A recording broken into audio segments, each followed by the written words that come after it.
Powered by the Montana Television Network. This is the 5:30 News on Q2, Montana's news leader.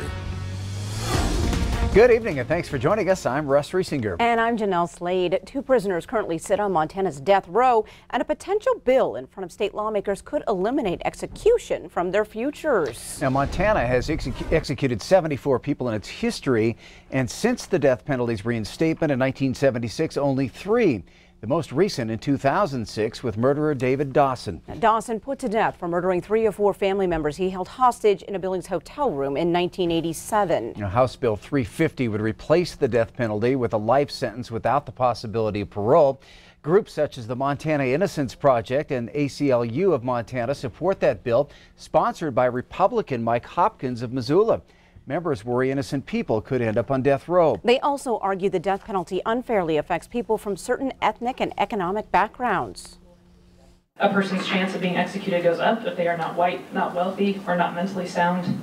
As I've said before in this committee, the only way to guarantee a fair system that does not put innocent people to death is to abolish capital punishment completely. Former retired private defense attorney Ron Waterman. Opponents of the bill argue the state already has the ability to sentence murderers to life in prison without parole. Some also testified today the only way to keep murderers from continuing to kill, even while in prison, is through the death penalty threat.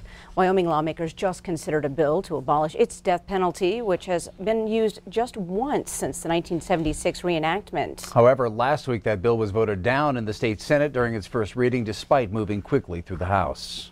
Also at the Capitol this week, legislative budget panels are wrapping up their first draft of the state's $10 billion 2-year budget. One of the big areas for spending is the Corrections Department and the courts in Montana. MTN's Mike Dennison tells us the status of those budgets and the bigger picture as well. The State Corrections Department had a nearly $4 million cost overrun this year and asked for another 3.5% increase over the next 2 years. But a joint appropriations subcommittee examining its budget voted Monday to keep the biennial increase at 1.6%. Panel Chairman Matt Regier, a Republican state representative from Columbia Falls, said lawmakers hope criminal justice reform passed in 2017 will start showing savings in corrections. It is an increase, not near the increase that was asked for. It's more in line with an inflationary increase. Yeah. The panel also scaled back by almost 1/3 the $12.5 million increase requested by the Office of Public Defender, whose budget has been steadily growing since its inception a dozen years ago. Here again, lawmakers expect sentencing reforms could help slow this budget growth.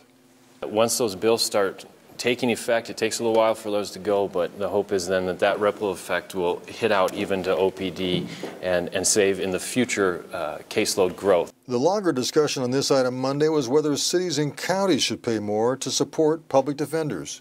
Senator Ryan Osmundson of Buffalo said local governments sometimes pass and enforce laws leading to more criminal cases. There are some challenges that we have with ordinances being passed by local cities that are costing the state.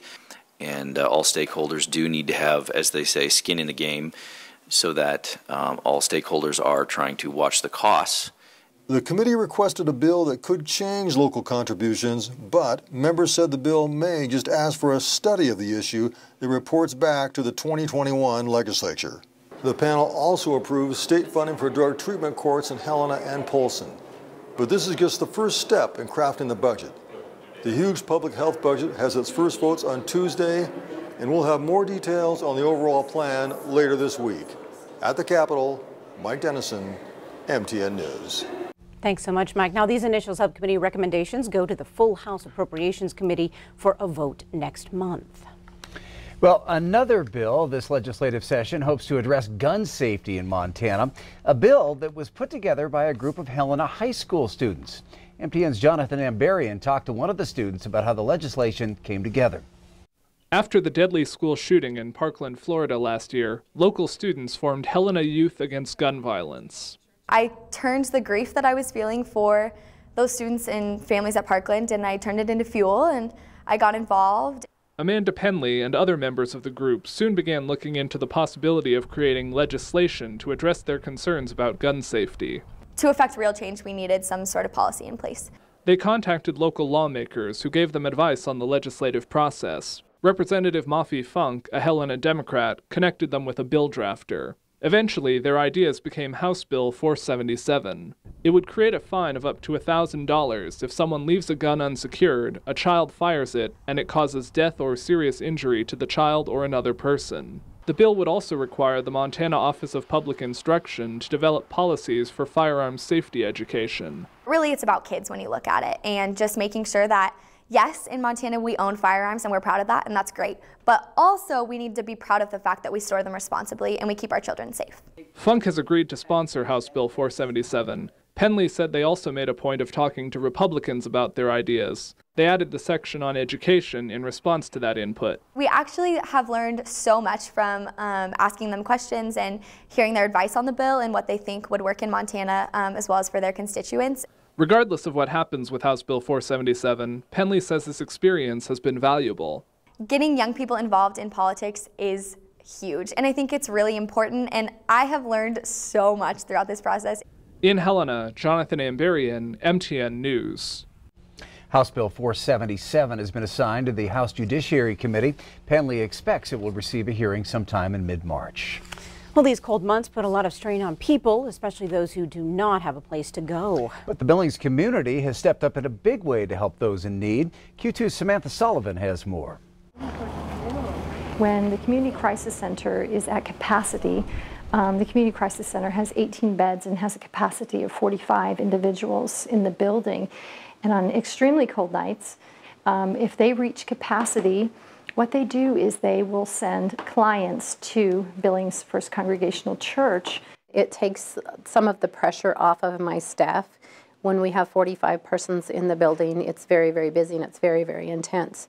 When temperatures dip below freezing and the crisis center can't take in any more people, those with the lowest level of needs are sent to a local church for care and a warm place to stay. They are screened for low-level needs because we want to make sure that we're sending the churches our low-level needs persons and that we are keeping persons that are in dire crisis at the crisis center. So far, 3 local churches have gotten involved, and all volunteers go through some basic training.